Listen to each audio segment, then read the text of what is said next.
नमस्कार।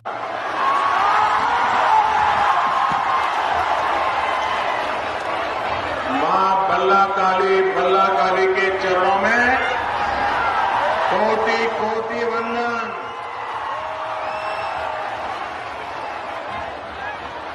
आप सभी का यहां आना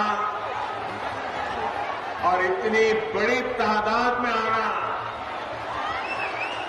ये साफ साफ दिखाता है कि सोनार बंगला के निर्माण की इच्छा कितनी प्रबल है। 4 चरण की वोटिंग में बंगाल के लोगों ने बीजेपी को बम्पर आशीर्वाद दिया है। आज 5वें चरण की वोटिंग में भी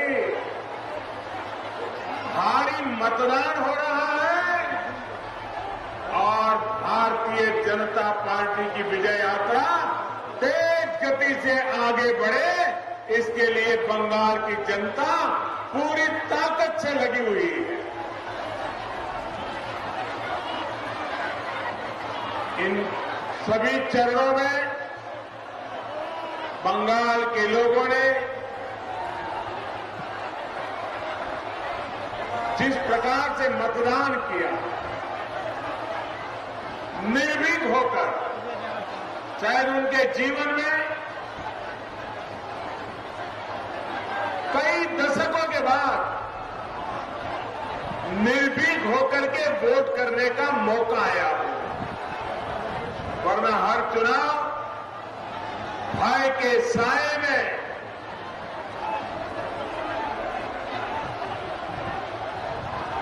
गुंडागर्दी के बीच और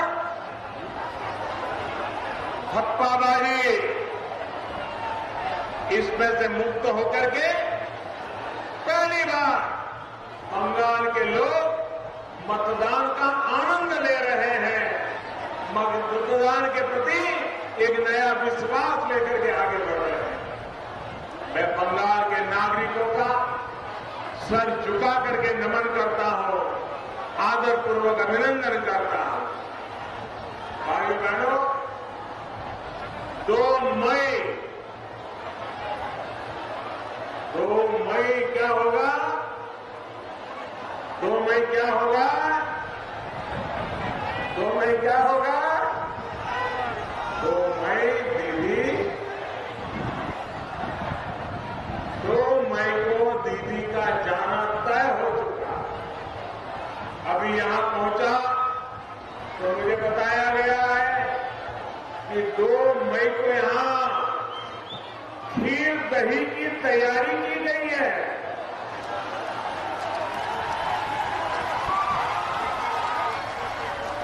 बंगाल के कोने कोने में व्याप्त यही मिठास बीजेपी की सरकार हर तरफ ले जाएगी। दीदी की कड़वाहट भरी राजनीति के अब कुछ ही दिन बच गए हैं। भाई को भाइयों बहनों,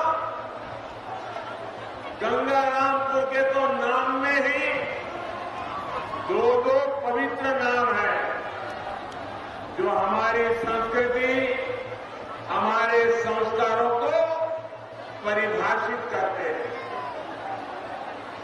मां गंगा और प्रभु राम दोनों के नाम का ये काम अद्भुत संगम है। एक तरफ से देखें तो दोनों ही सबका साथ, सबका विकास, सबका विश्वास की बहुत बड़ी प्रेरणा है। मां गंगा गंगोत्री से लेकर गंगा सागर तक बिना भेदभाव सबका भला करती है। इसी प्रकार प्रभु राम भी ऊंच नीच के हर भेद को मिटाकर सभी को गले लगाते, लेकिन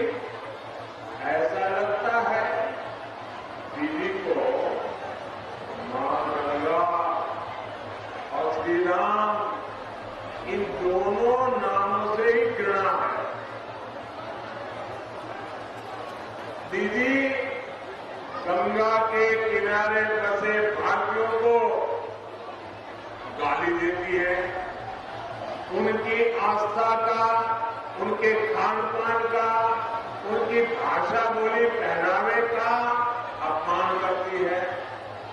और राम नाम के साथ तो उनकी नफरत इतनी बढ़ गई है कि रामधनु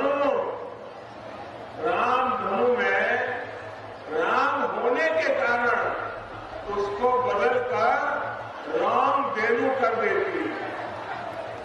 भारत का कोई भी नागरिक, चाहे वो किसी मत मजहब का हो, उसको पीढ़ियों से रामधनु से कोई समस्या नहीं है। लेकिन दीदी ने अपने वोट बैंक के लिए इस पर भी राजनीति का प्रयास किया।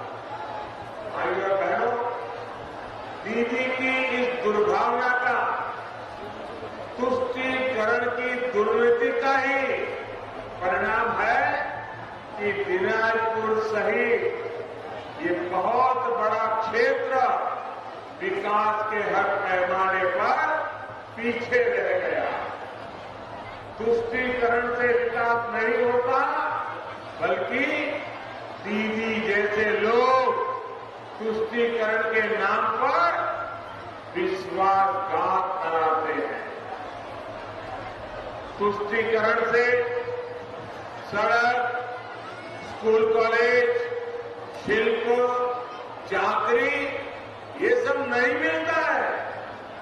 यहां की संकरी और गड्ढे वाली सड़कें, अस्पतालों का अभाव, सिंचाई का अभाव, ये सब कुछ प्रत्यक्ष प्रमाण है। साथियों, दीदी को कभी आपके विकास की, इस क्षेत्र के विकास की चिंता नहीं रही। यहां जहरीले पानी से हर जाति, हर मजहब को, हर परिवार, हर मजहब को मानने वाला परिवार प्रभावित है। मासूम बच्चे गंदा पानी पीने से बीमार पड़ रहे हैं। लेकिन दीदी राजनीतिक विरोध के लिए केंद्र की हर घर जल योजना में भी रोड़े अटकाती है। यहां अस्पताल, मेडिकल कॉलेज की बातें तो बहुत की, लेकिन स्थिति क्या है ये आप अनुभव कर रहे हैं।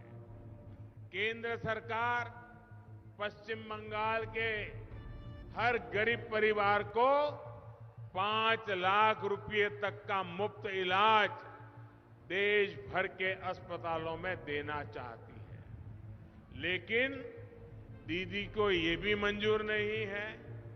साथियों, यही स्थिति यहां के कुटीर उद्योग, यहां के हस्तशिल्प, यहां के बुनकरों को, यहां के मुख शिल्प, इनकी भी कभी दीदी ने सूद तक नहीं ली। बीजेपी के लिए ये आत्मनिर्भर भारत के बहुत बड़े स्रोत है। लेकिन टीएमसी के तोलाबाज किसी को नहीं छोड़ते। बीते 10 सालों में दीदी की सरकार ने पुराने शिल्प में ताला लगाने और युवाओं के पलायन को ही बढ़ावा दिया है। साथियों, जहां तुष्टीकरण होता है, वहां अभाव होता है, भेदभाव होता है, आशा आकांक्षाओं का दमन होता है। दीदी की सरकार ने पश्चिम बंगाल के हर युवा बेटे बेटी की आकांक्षाओं का दमन किया है। दीदी ने भाइपों की आकांक्षाओं के लिए, भाइपों की कैरियर के लिए बंगाल के लाखों युवाओं का भविष्य दांव पर लगा दिया। आज जब हम बड़े बड़े प्लॉट की बात सुनते हैं, बड़ी बड़ी गाड़ियों की बात सुनते हैं, हर महीने करोड़ों रुपयों की काली कमाई की बात सुनते हैं, तो पता चलता है कि दीदी ने किस तरह अपना सारा ध्यान भाइपों के ही विकास पर लगाया। जिस नेतृत्व में इतना अधिक स्वार्थ हो, वो सामान्य प्रतिभाओं से न्याय कैसे कर सकता है। भाई और बहनों, जब इस दुर्नीति के विरुद्ध में मैं सवाल उठाता हूं, आपके लिए अगर मैं सवाल उठाता हूं, बंगाल के नौजवानों के लिए सवाल उठाता हूं, बंगाल की माताओं बहनों के लिए सवाल उठाता हूं, बंगाल में कानून व्यवस्था के लिए सवाल उठाता हूं, तो दीदी क्या करती है? जवाब नहीं देती है, मुझको गाली देती है। कहती है मोदी से कान पकड़वाकर उठक बैठक करवाएगी। अरे दीदी, ओ दीदी, आदरणीय दीदी,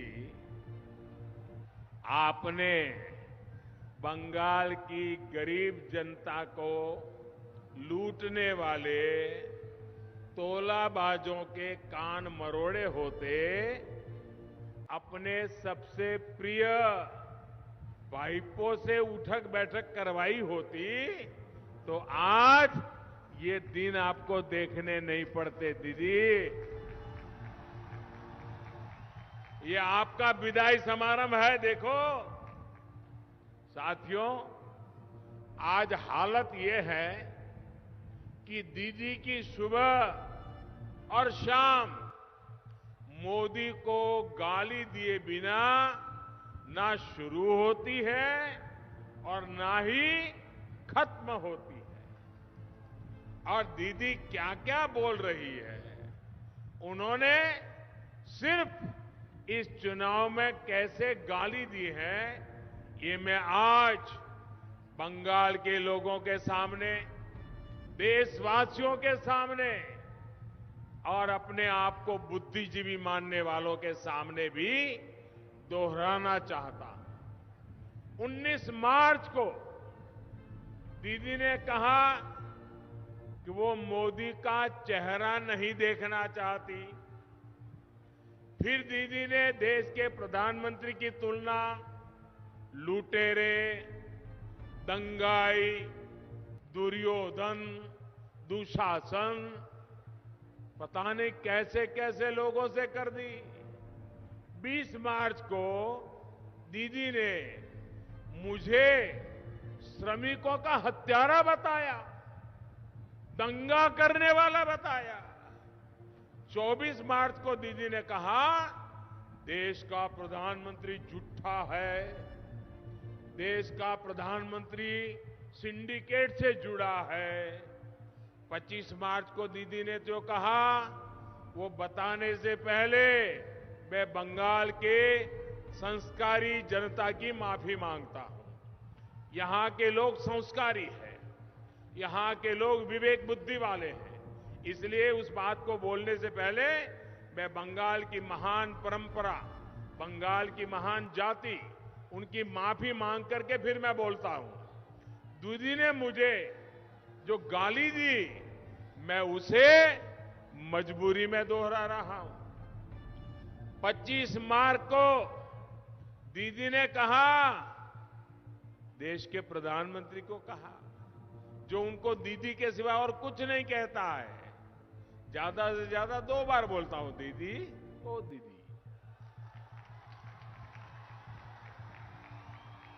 दीदी ने क्या कहा, मुझे ऐसा नहीं बोलना चाहिए लेकिन मेरी मजबूरी है। दीदी ने क्या कहा? दीदी ने कहा तुम साला खुनी का राजा, खुनी का जमींदार, तुमने सारे पैसे लूट लिए। ये भाषा 26 मार्च को दीदी बोली, देश में सिर्फ मोदी की दाढ़ी बढ़ती जा रही है, मोदी के दिमाग के साथ कुछ दिक्कत है, ऐसा लगता है मोदी का कोई स्क्रू ढीला हो गया है। देखिए, बंगाल में 10 साल जो मुख्यमंत्री रही वो क्या बोल रही है। 4 अप्रैल को दीदी इस बात पर भड़क गई कि बंगाल में बीजेपी की सरकार बनेगी। उन्होंने कहा कि क्या मैं भगवान हूं, सुपर ह्यूमन हूं। 12 अप्रैल को दीदी ने कहा, जहां मैं जाता हूं वहां दंगे होने लगते हैं। 13 अप्रैल को दीदी ने फिर से मुझे सबसे बड़ा झूठा कहा, मंदबुद्धि कहा। ये लिस्ट बहुत लंबी है। मैंने कुछ ही गालियां जरा आपके सामने प्रस्तुत की है। भाइयों और बहनों, दीदी की गालियों से मुझे कोई दिक्कत नहीं है।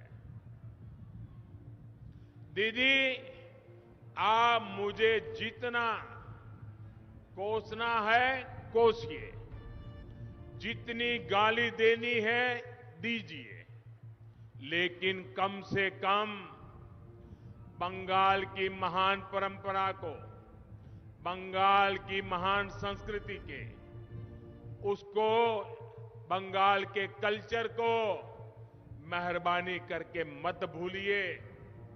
देश की जनता बंगाल की समृद्ध विरासत, यहां के लोगों की वाणी, वर्तन, उस पर गर्व करती है।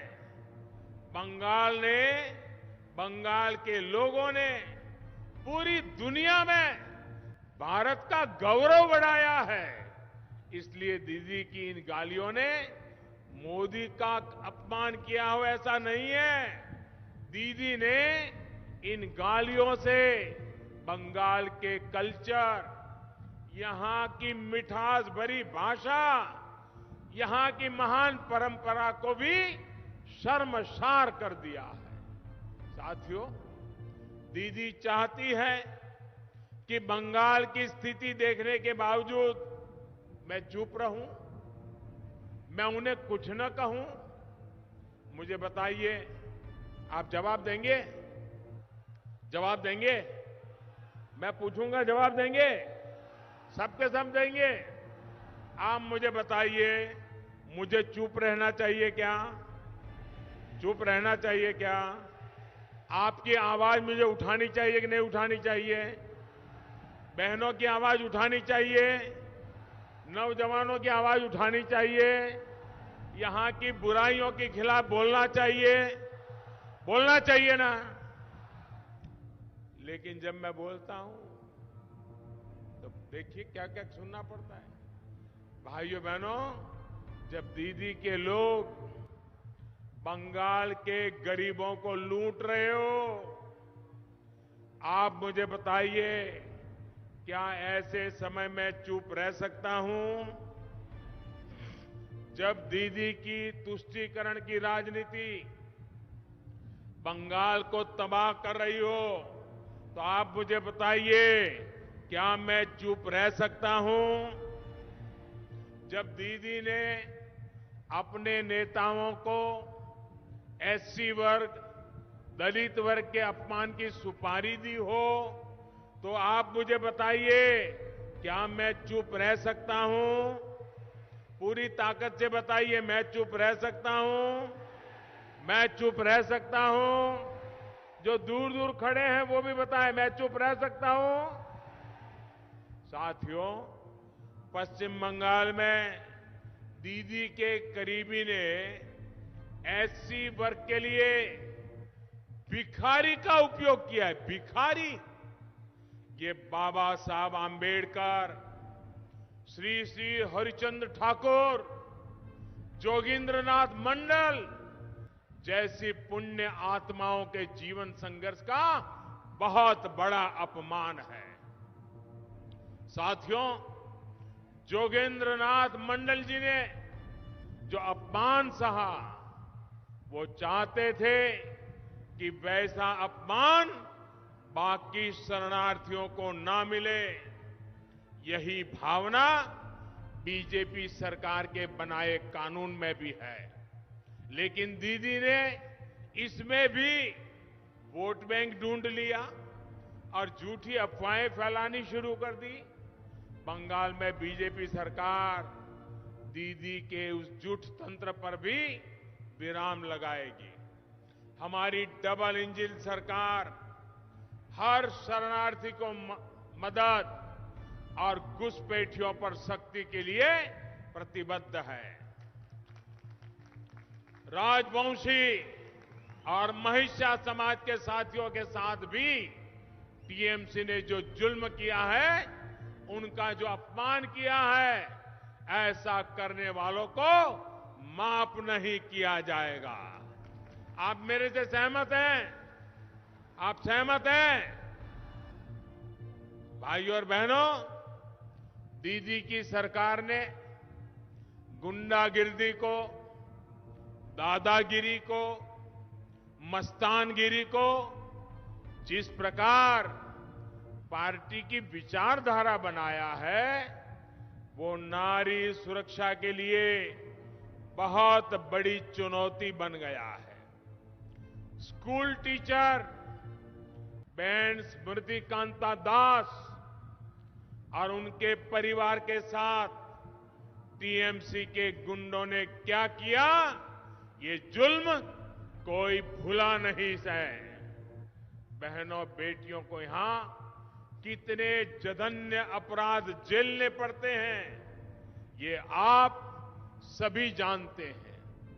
लेकिन दीदी को बहन बेटियों की ये तकलीफ नहीं दिखती। साथियों, बीजेपी हर बहन बेटी, चाहे वो किसी भी मत संप्रदाय की हो, सबकी सुरक्षा, सबका सम्मान और सबको अवसर देने के लिए काम करती है। 3 तलाक के खिलाफ कानून बनाकर बीजेपी ने लाखों मुस्लिम बहनों के जीवन की सबसे बड़ी चिंता दूर की है। इस वजह से लाखों मुस्लिम बहन बेटियां आज बीजेपी के साथ खुल करके भी आने लगी है, और जब वोट देने जाती है तो चुपचाप कमल पर बटन दबा करके आती है।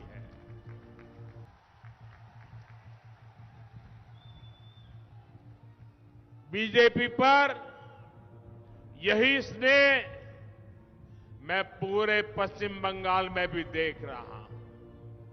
भाइयों और बहनों, दिनाजपुर का कटारी भोग चाल और तुलाई पुंजी चाल यहां की शान है। लेकिन दीदी के राज में धान उगाने वाला कृषक मंडी के लिए परेशान, भंडारण के लिए परेशान, कोल्ड स्टोरेज के परेशान, और सिंडिकेट से, बिचौलिए से, तोलाबाजों से, उनसे भी परेशान है। इतनी नदियों के बावजूद यहां पर किसान को सिंचाई के लिए कृषक पंपों पर निर्भर हो गया है। इस स्थिति को बदलने के लिए बीजेपी की डबल इंजन सरकार तेजी से काम करेगी। यहां सिंचाई की, कोल्ड स्टोरेज की सुविधाएं बने, कृषि आधारित शिल्प लगे, एक्सपोर्ट के लिए नई सुविधाएं विकसित हो, ये हमारी प्राथमिकता है।